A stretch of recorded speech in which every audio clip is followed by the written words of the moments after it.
My husband lied about his sick mother. I sent flowers to the hospital, but the nurse called me back. Hi, everyone. Before we get into today's video, I need your help. We've noticed that the channel's reach has been dropping a bit, and one of the best ways you can support us is by subscribing. It's quick, free, and helps us keep bringing you new and interesting stories. Your support means the world to us, and together we can grow this channel. Thank you so much. Now let's get to today's story. I'm writing from a temporary account for obvious reasons, and I've changed some details to protect my anonymity. They say you never truly know someone until you see them in crisis. I used to think that was cynical. Now I know it's just true. For 6 years, I believed I had the kind of marriage people envied. Mark was everything I'd ever wanted in a husband.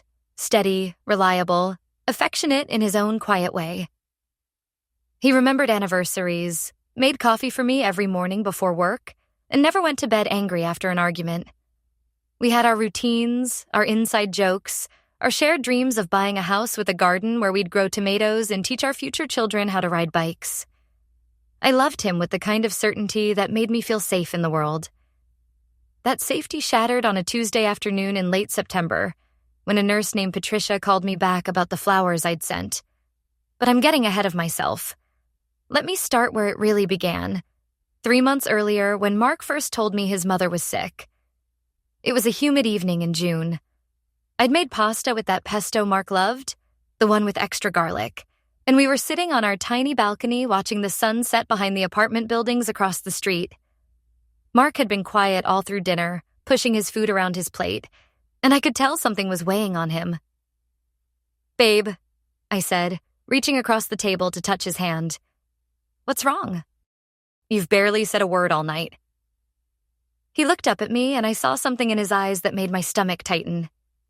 Fear? Sadness? I couldn't quite place it. "It's my mom," he said finally, his voice thick. "She's sick, really sick." I felt my heart drop. I'd only met Mark's mother, Helen, a handful of times. She lived upstate, about 3 hours away, and kept mostly to herself after Mark's father died a decade ago. She'd always been polite but distant at family gatherings, the kind of woman who smiled with her mouth but not her eyes. "Oh no. What happened?" "They found something during a routine checkup, mass in her lungs." He rubbed his face with both hands. "She's starting treatment next week at Mercy General. Chemo, radiation, the whole thing." I moved around the table and wrapped my arms around him from behind, resting my cheek against his shoulder. "I'm so sorry, honey. That's awful. What can we do? Should I call her? Do you want me to come with you when you visit?" He patted my hands, but there was something stiff in the gesture. No, you know how private she is. She doesn't want a lot of fuss. But I'll need to go up there pretty regularly. Make sure she's getting to appointments. Keep an eye on things." "Of course. Whatever you need. We'll figure it out together." He turned and kissed my forehead, but even then, something felt slightly off. A hesitation. A distance. I told myself I was imagining things. His mother was sick. Of course he was distracted and upset. The trip started the following week.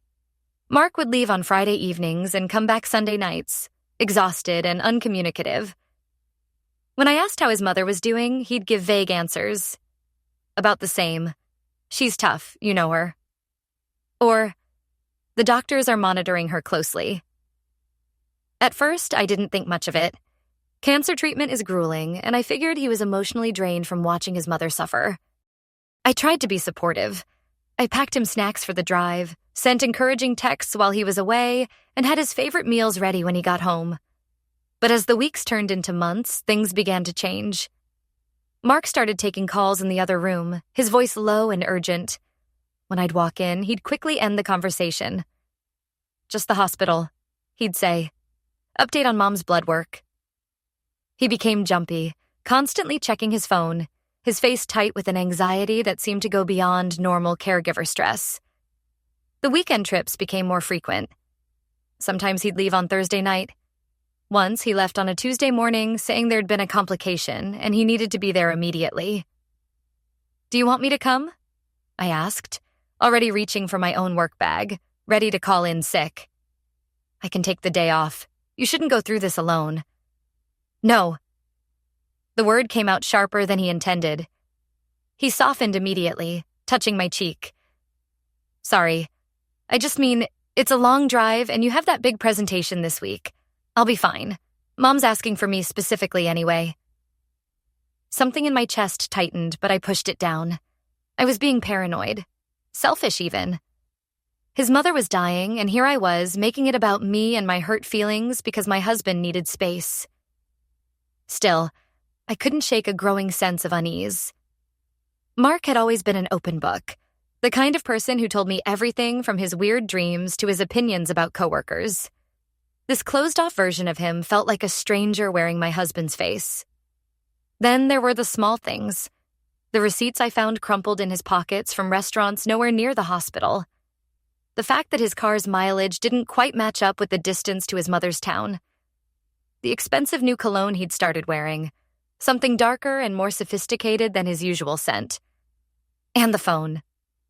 God, the phone. He'd become obsessed with it, sleeping with it under his pillow, taking it into the bathroom when he showered. Once I picked it up to check the time when mine was charging, and he practically lunged across the room to snatch it from my hands. Sorry, work thing, he mumbled, not meeting my eyes. Confidential stuff. Since when do you have confidential work stuff? You're an accountant, not a spy. He laughed, but it sounded hollow. You'd be surprised. Client privacy laws and all that.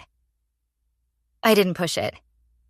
But that night, lying in bed while Mark snored beside me, I stared at the ceiling and felt the first real crack form in my foundation of trust. I decided to do something nice. Something to show Mark I was thinking about him and his mother during this difficult time. Something to prove to myself that I was being crazy and paranoid and that everything was fine. On a Tuesday afternoon in late September, I called Mercy General Hospital and asked for Helen Morrison's room. I'd found the name of the hospital in Mark's search history weeks ago when I'd borrowed his laptop after mine died. I had her full name from our wedding documents. I had the credit card. I had love in my heart and hoped that this gesture would somehow make things right again. I'd like to send flowers to a patient, I told the florist service connected to the hospital. Helen Morrison. She's undergoing cancer treatment. The woman on the phone was cheerful and efficient. We selected a beautiful arrangement of white lilies and pink roses. I wrote a card. Thinking of you during this difficult time. You're in our hearts and prayers. With love, your daughter-in-law, Emma. I hung up feeling lighter than I had in weeks. This was good. This was what family did. Mark would be touched that I'd thought of his mother. Maybe it would even break through whatever wall had formed between us. The flowers were delivered at 2 p.m.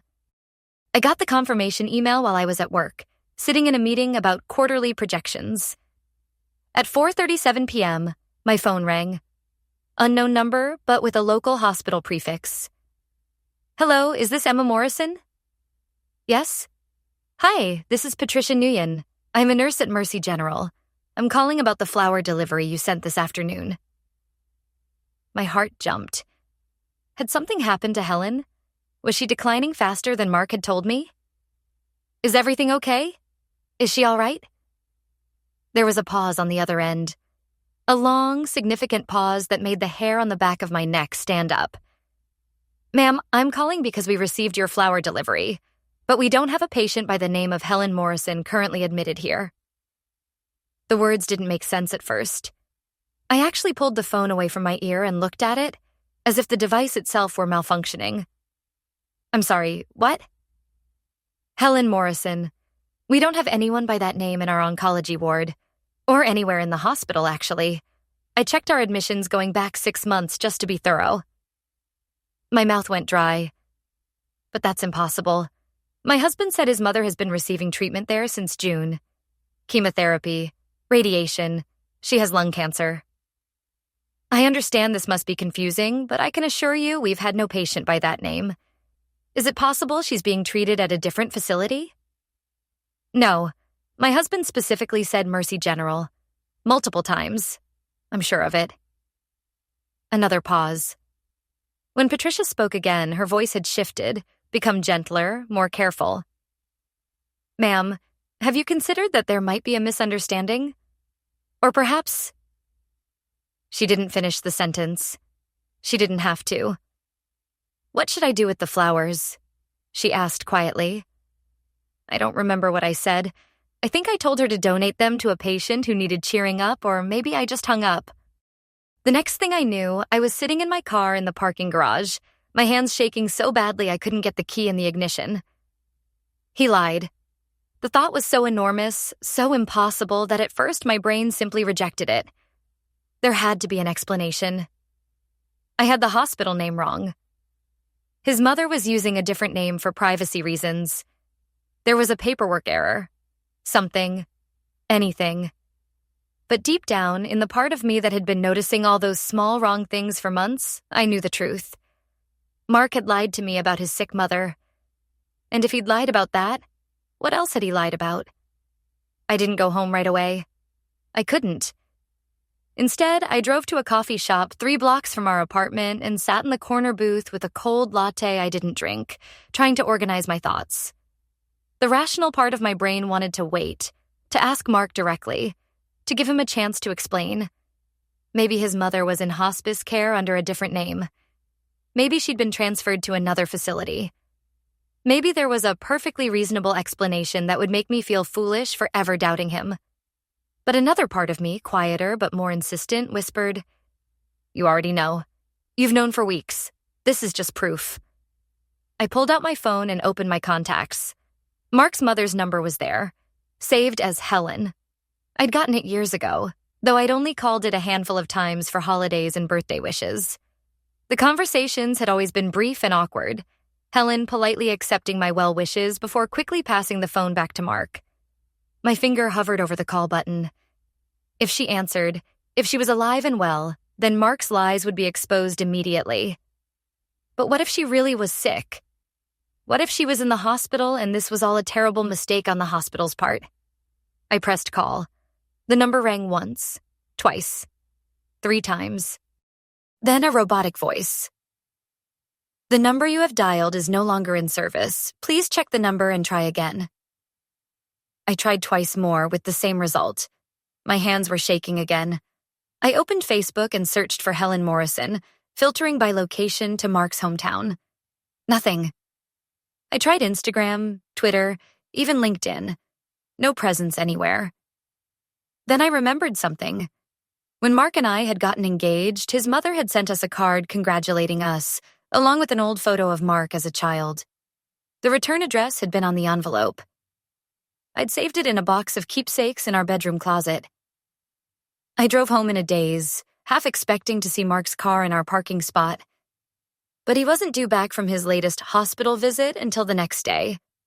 I had time. The box was exactly where I'd left it, tucked behind my winter boots. I rifled through old cards and photos until I found the one from Helen. The envelope was cream-colored, the handwriting loopy and feminine. The return address was in Millbrook, the small town upstate where Mark had grown up.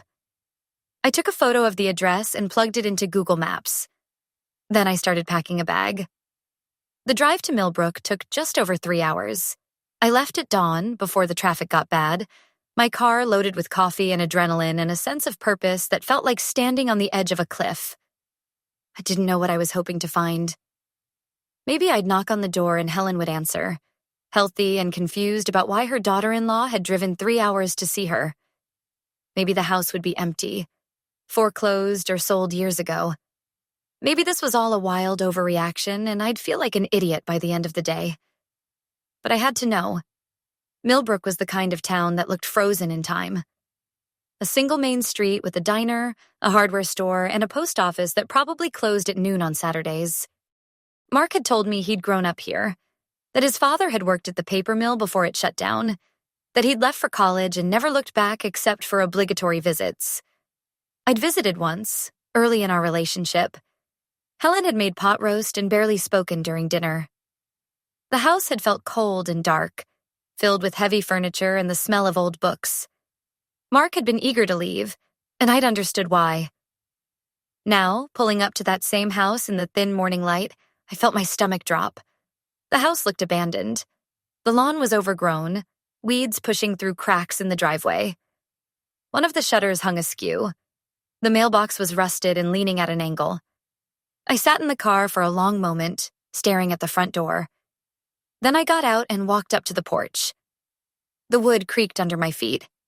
I knocked. No answer. I knocked again, louder. Still nothing. I tried the doorknob. Locked. I stepped back and peered through the front window, cupping my hands against the glass. The interior was dark, but I could make out shapes. Furniture covered in white sheets. A thick layer of dust visible even through the dirty window. No one had lived here in years. "Can I help you?" I spun around. An elderly woman stood at the edge of the yard, holding a small dog on a leash. She was wearing a purple tracksuit and eyeing me with suspicion. "I'm sorry. I didn't mean to trespass. I'm looking for Helen Morrison. I'm her daughter-in-law." The woman's expression shifted from suspicious to something else. Surprise? Pity? Helen Morrison? Yes, she used to live here. Or, well, I thought she still did. Do you know where she moved to? The woman stared at me for a long moment, then sighed. "Honey, Helen Morrison died 4 years ago. Stroke. It was very sudden. Her son came up for the funeral, sold most of the stuff, and put the house on the market. It's been sitting empty ever since. The bank owns it now." The world tilted sideways. I reached out and grabbed the porch railing to steady myself. That's not possible. My husband said his mother has cancer. He's been visiting her in the hospital for months. The woman's face softened with sympathy. She took a few steps closer, the little dog yapping at her heels. "What's your husband's name?" "Mark Morrison." She nodded slowly. "I remember Mark. Quiet boy. Didn't have many friends. After his father died, he and Helen didn't really get along. She was a hard woman, not a lot of warmth to her, if you know what I mean. I always felt a bit sorry for him growing up in that house. But he said she was sick. He's been going to visit her every weekend. I sent flowers to the hospital today, and that's when I found out she wasn't there. But I thought maybe it was a different hospital or a mistake. But you're saying she's been dead for 4 years?" I could hear my voice rising, becoming shrill and panicked. The woman stepped even closer and put a hand on my arm. "Honey, I'm sorry to be the one to tell you this, but your husband has been lying to you.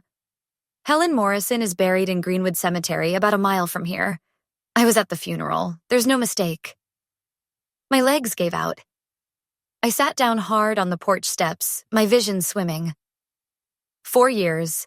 His mother had been dead for 4 years, and he'd never told me. We'd been together for 6 years, which meant she'd died while we were dating, and he'd lied about it.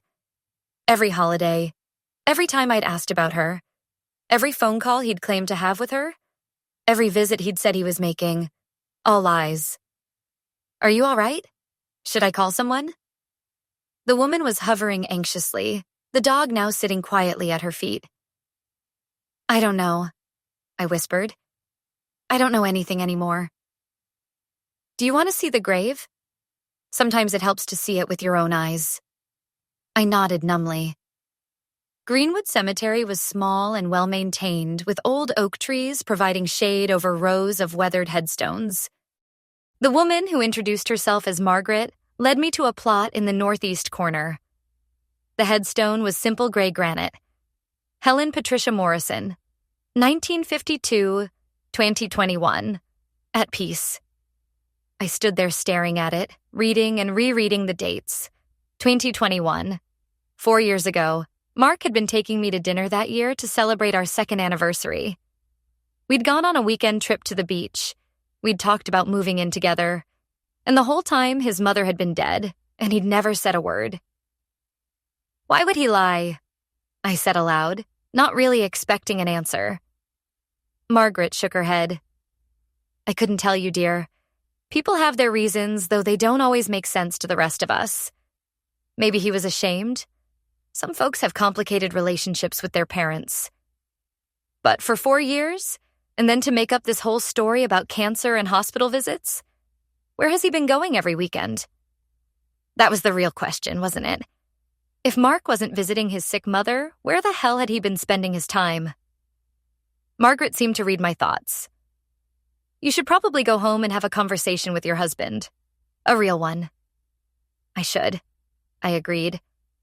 But I didn't move. I couldn't stop staring at the grave, at the proof that my entire marriage was built on lies. Finally, I thanked Margaret for her help and walked back to my car on legs that felt like rubber. I sat behind the wheel for a long time, trying to figure out what to do next. I could call Mark right now and confront him, but he'd just lie again, come up with some story to explain it all away. He'd had years of practice lying to my face. No. If I was going to confront him, I needed more information. I needed to know where he'd really been going, what he'd really been doing. I needed to understand the full scope of his betrayal before I decided what to do about it. I pulled out my phone and opened our shared credit card account, something I rarely checked because I'd always trusted Mark to handle our finances. He was the accountant, after all. It made sense for him to manage the money. Now, scrolling through months of statements, I started to see patterns I'd missed before. Regular charges to the same hotel, the Riverside Inn, every other weekend. Dinner charges at restaurants I'd never heard of. Charges to a jewelry store, a lingerie boutique, a florist. My hands tightened on the phone. The Riverside Inn was only 40 minutes away, in the next town over. Not 3 hours upstate. Not anywhere near where he'd claimed to be. I clicked on the map and looked up the hotel's address. Then I started the car and pointed it toward the highway. The Riverside Inn was a mid-range hotel near the river, the kind of place that catered to business travelers and weekend couples looking for a romantic escape. It had a restaurant attached, a small pool, and a sign advertising hourly rates that made my stomach turn. I parked in the lot and sat there, trying to calm my racing heart. What was I doing? Was I really going to march into a hotel and demand to know if my husband was renting rooms here? Yes. Yes, I was. The lobby was decorated in generic beige tones with fake plants and prints of sailboats on the walls. A young man with gelled hair sat behind the front desk, typing on a computer. "Excuse me," I said, my voice surprisingly steady. "I'm trying to locate my husband. I believe he's been staying here. Mark Morrison?" The clerk looked up, his expression polite but wary. "I'm sorry, ma'am, but I can't give out information about our guests. Privacy policy." "I understand, but this is an emergency. Family emergency. I really need to find him." "I'd like to help, but my hands are tied. If it's truly an emergency, you might want to try calling him directly." I leaned forward, lowering my voice. "Look, I know he's been staying here. I have the credit card statements. I just need to know if he's here now or if you can tell me the last time he checked in. Please, I'm his wife." The clerk shifted uncomfortably, glancing around the empty lobby. "Ma'am, even if I wanted to help, I really can't access guest information without proper authorization. But..." He paused, seeming to wrestle with something. "If you want to have a seat in the lounge, sometimes guests come through the lobby. You might spot him that way." It wasn't much, but it was something. I thanked him and moved to the small seating area near the elevators, positioning myself where I could see both the front entrance and the elevator doors. I waited for 2 hours. Businessmen came and went. A family with 2 tired children dragged suitcases across the lobby. A cleaning cart rolled past. No Mark. I was starting to think this was futile, that maybe I should just go home and wait for him to return from wherever he actually was, when the elevator dinged and the doors slid open. Mark stepped out. But he wasn't alone. On his arm was a woman I'd never seen before. She was petite and blonde, wearing a sundress and laughing at something he'd just said.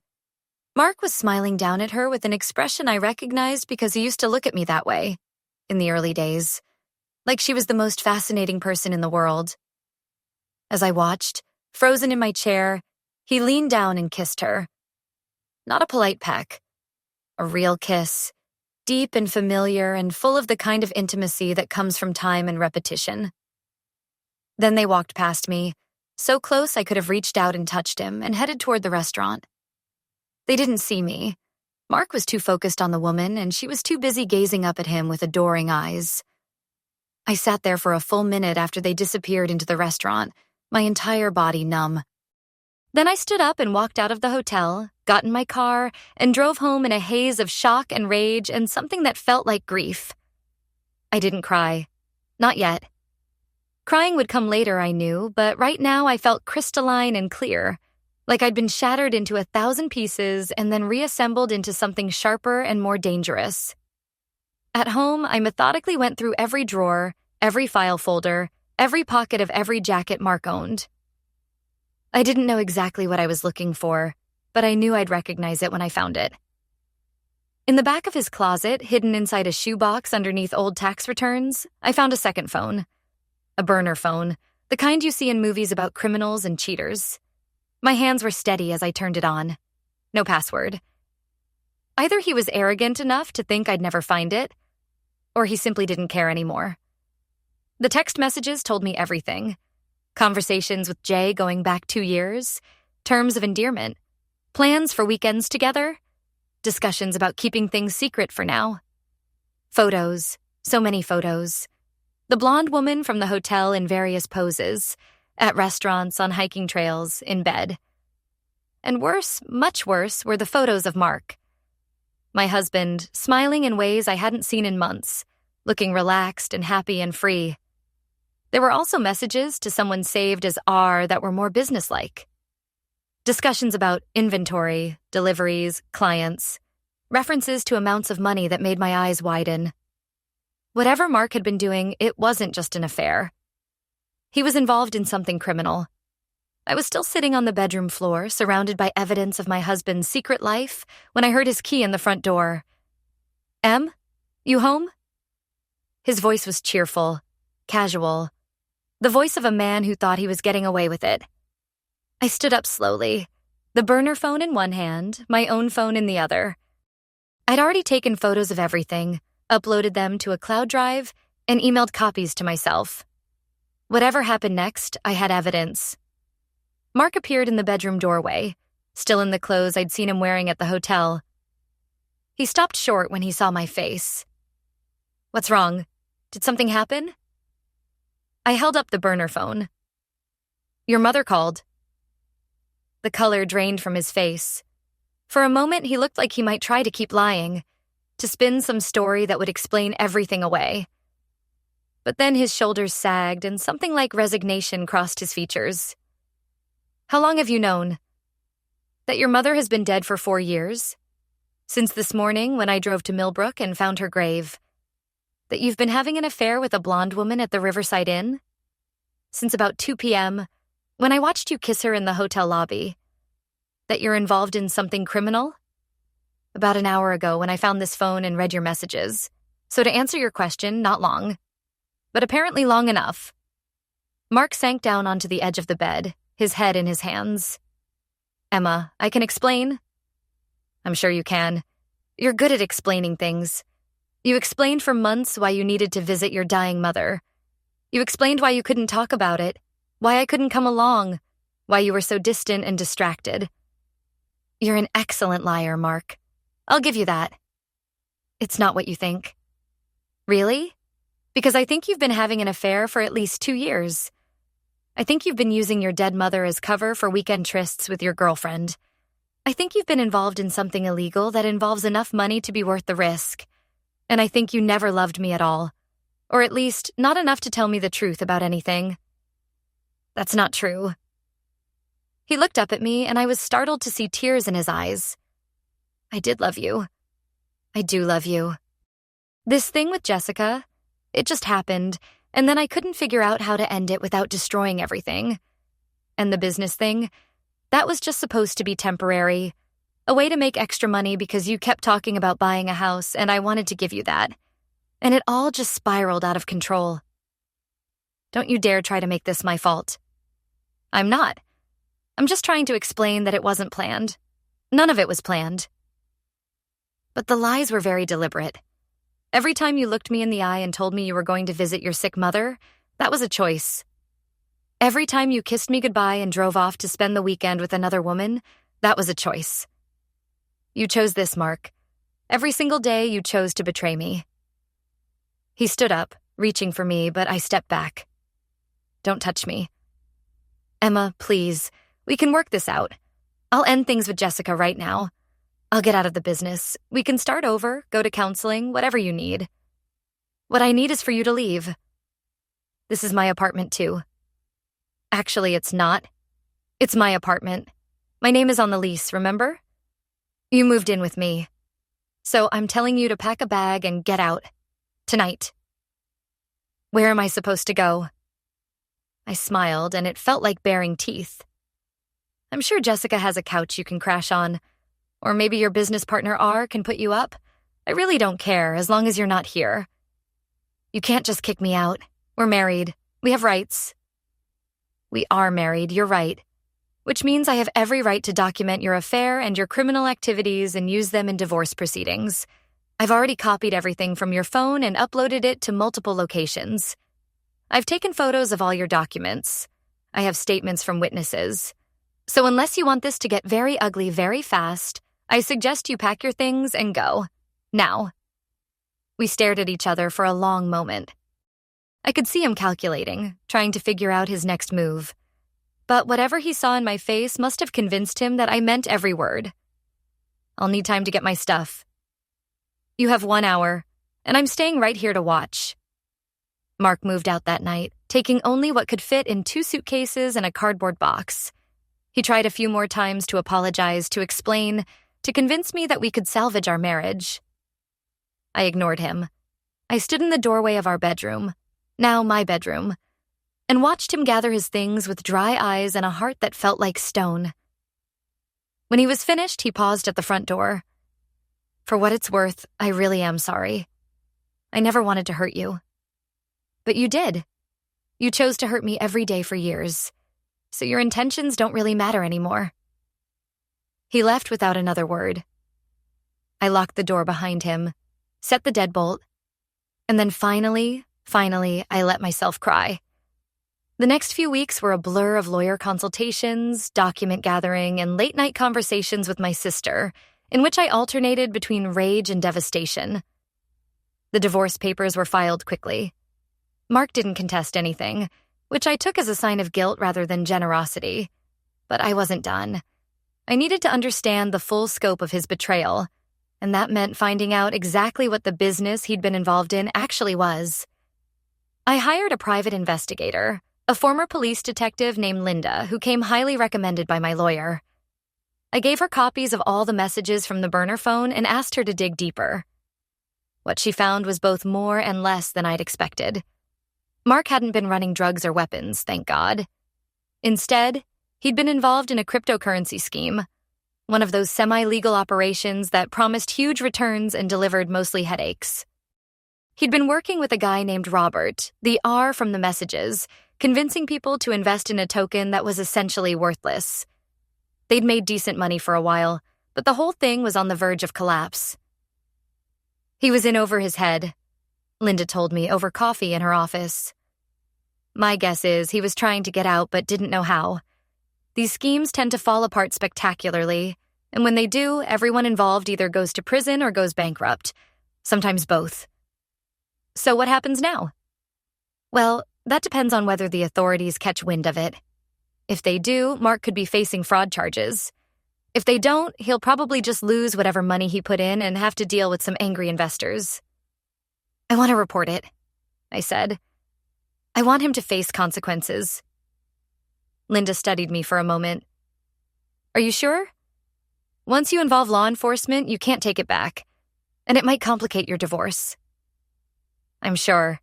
He lied to me about everything. He cheated on me for years. He used his dead mother as a cover story. He deserves to face the full consequences of his actions. Linda nodded. Okay. I'll put together a report and contact the relevant authorities. It might take some time, but we'll make sure they have everything they need. Thank you. As I left Linda's office, I felt something like relief. Not happiness. Not yet. But the first stirrings of closure. Mark had built his life on lies, and now those lies were catching up to him. I wasn't responsible for that. He was. 3 months later, I was sitting in a coffee shop near my office when I saw the news alert on my phone. Local men arrested in cryptocurrency fraud scheme. The article featured a photo of Mark and Robert being led away in handcuffs. I stared at the image for a long time, waiting to feel something. Vindication? Satisfaction? Sadness? What I felt mostly was tired. Tired of being angry. Tired of mourning a marriage that had never been what I thought it was. Tired of trying to make sense of how the man I'd loved had turned into such a stranger. My phone buzzed with a text from my sister. "Did you see the news? Are you okay?" I typed back, "I'm fine. Actually fine, not pretend fine. I'll call you later." And I meant it. For the first time in months, I felt like I could breathe. The trial took almost a year. I was called as a witness, required to testify about what I'd found on Mark's phone, about the timeline of his lies, about the financial documents I'd uncovered. Sitting in that courtroom, looking at my soon-to-be ex-husband in a cheap suit with shadows under his eyes, I felt nothing but a distant sort of pity. Jessica was there too, sitting in the back row. She looked younger than I'd thought, maybe 25 or 26.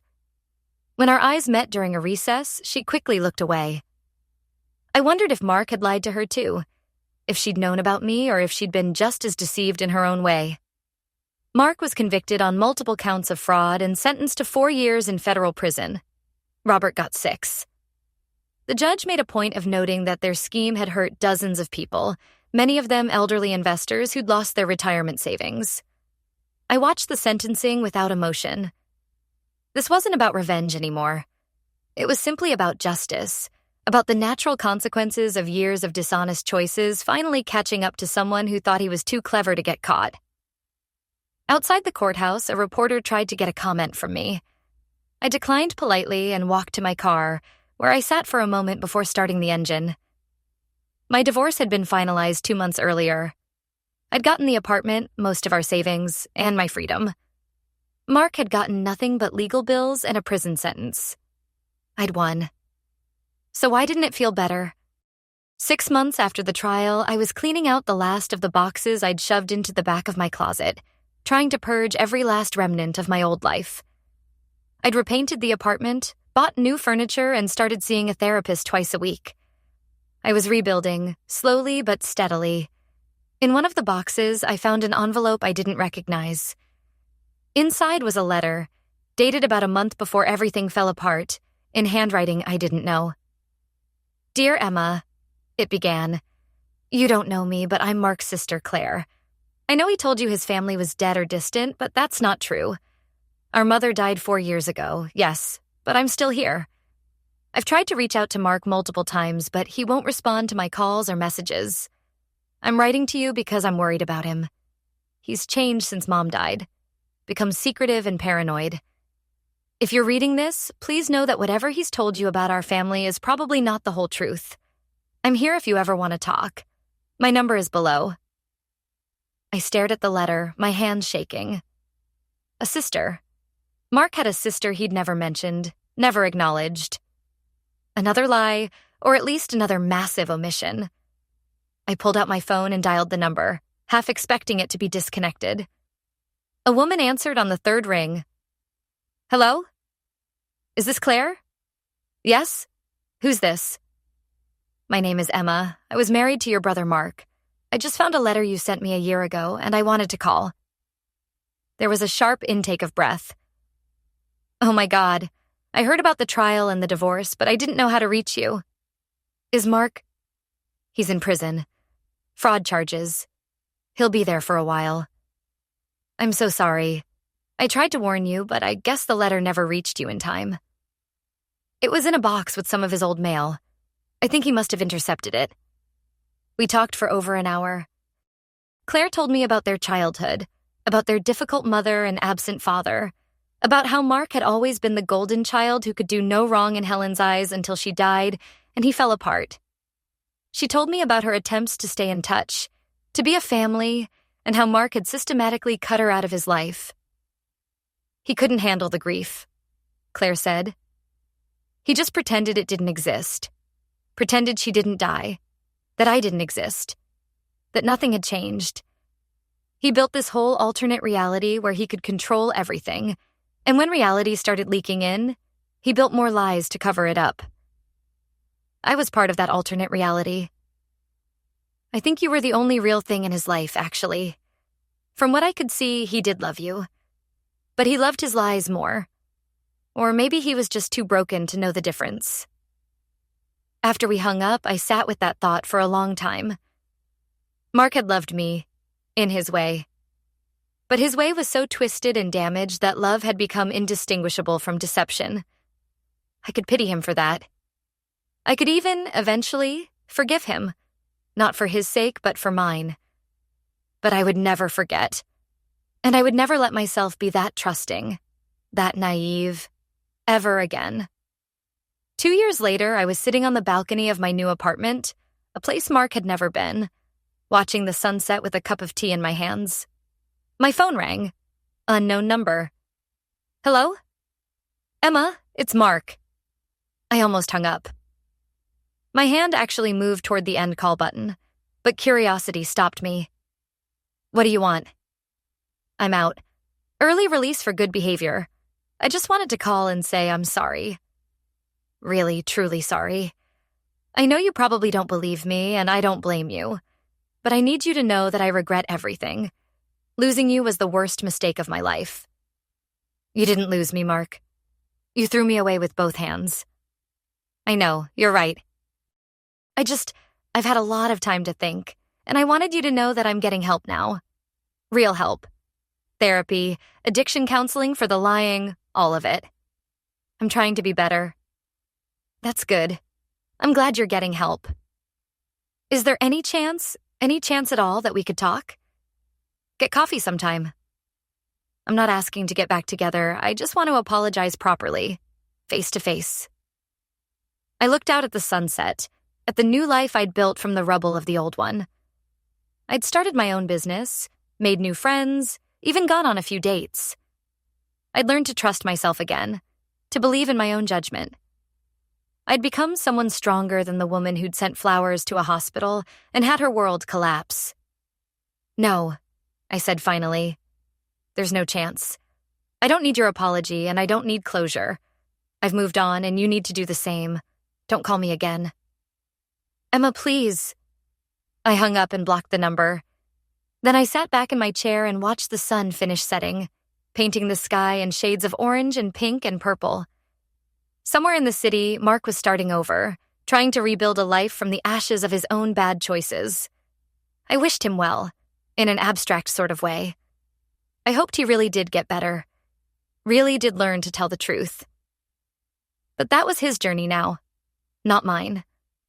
Mine had led me here, to this moment, to this place of hard-won peace. I'd been broken and I'd healed. I'd trusted and been betrayed and learned to trust again. More carefully this time, more wisely. The flowers I'd sent to the hospital had started all of this. That one simple gesture that had unraveled everything. At the time, it had felt like the end of the world. Now, I could see it for what it really was. A gift. A terrible, painful gift that had forced me to see the truth and choose myself. I raised my teacup in a silent toast to the woman I'd been, the one who'd loved too naively and believed too easily. She deserved better than what she got. But she'd survived, and she'd become me, and I was exactly where I needed to be. 3 years after the phone call from the hospital, I was at a coffee shop working on my laptop when someone sat down at the table next to mine. I looked up out of habit and found myself staring at Jessica, Mark's former girlfriend. She recognized me at the same moment. Her eyes went wide and she started to stand, mumbling an apology. "Wait," I said. "Please, you don't have to leave." She sat back down slowly, looking wary. "I didn't know you were here. I can move." "It's fine. Actually, I've wondered about you. If you're okay." "I should be asking you that. I'm the one who, I didn't know he was married at first. But when I found out, I should have ended it. And I didn't, and I'm so sorry." She said it all in a rush, her words tumbling over each other. She looked different than she had in court. Older somehow, with shorter hair and a wariness in her eyes that hadn't been there before. "He lied to you too?" I said. It wasn't a question. About so many things. His job, his past, his plans for the future. I thought we were building something real, and it turned out I was just another person in his web of lies. When everything came out, I felt like such an idiot. Joined the club. I married him and didn't know his mother was dead. We stared at each other for a moment, and then, impossibly, I laughed. Jessica's lips twitched, and then she was laughing too, both of us caught in the absurd relief of shared experience. He really did a number on both of us, Jessica said, wiping her eyes. He did, but we survived. We did. She hesitated, then asked, "Are you happy now?" I thought about it. Really thought about it. Yes, I said finally. It took a long time and it was hard, but yes, I'm happy. Are you? Getting there. Therapy helps. So does being single for a while, learning to trust my own judgment again. I know exactly what you mean. We talked for another 20 minutes, two women who'd been hurt by the same man, finding unexpected solidarity in our shared experience. When we parted ways, we exchanged numbers, though I suspected neither of us would actually call. That was okay. This moment was enough. This small grace of understanding. As I walked home through the cooling evening air, I thought about forgiveness and justice, about truth and lies, about the ways people broke each other and sometimes, miraculously, healed. Mark had lied about his sick mother. That lie had cost him everything. His marriage, his freedom, his future. But it had also, in a strange way, set me free. Free from a relationship built on sand. Free from a man who loved his deceptions more than he loved me. Free to build something real and true in the rubble he'd left behind. I'd sent flowers to a hospital room that didn't exist, and a nurse had called me back with the truth I'd needed to hear. Sometimes the worst thing that happens to you is also the best thing. Sometimes the truth, no matter how painful, is exactly what you need to finally start living. And sometimes the life you build after everything falls apart is better than anything you could have imagined before. I was living proof of that now. And every day, I was grateful for it. Epilogue. 5 years after the nurse's phone call, I stood in front of Greenwood Cemetery's gates. I'd driven to Millbrook on impulse, drawn by a need I couldn't quite name. I found Helen Morrison's grave easily this time. Someone had left fresh flowers, probably Claire, who I'd stayed in occasional contact with over the years. She was a good person, caught in the blast radius of her brother's choices just like I'd been. I stood there looking at the headstone, thinking about the woman I'd never really known. Helen, who'd raised a son who couldn't tell the truth. Helen, who'd died and become a ghost her son used to hide behind. "I'm sorry," I said aloud, feeling only slightly foolish. "I'm sorry he used you like that. I'm sorry I never got to know the real you. And I'm sorry you died alone while your son was too busy lying to everyone to be there for you." The wind rustled through the oak trees. A bird called somewhere in the distance. "But I want you to know I'm okay now. We all are. The people Mark hurt. We survived him. We're stronger for it. So if you're out there somewhere, if you're watching, you don't have to worry. We're going to be fine." I placed my own small bouquet of flowers on the grave, white lilies and pink roses, just like the ones I'd tried to send to the hospital all those years ago. Then I turned and walked back to my car. Back to my life. Back to the truth I'd fought so hard to find and hold on to. Behind me, the flowers rested on Helen Morrison's grave, a small gesture of respect for a woman who'd become a ghost long before she died. And ahead of me stretched the rest of my life, built on honesty and hard-won wisdom and the unshakable knowledge that I would never again let someone's lies become my reality. The nurse had called me back. And I'd answered. And everything, eventually, had changed for the better.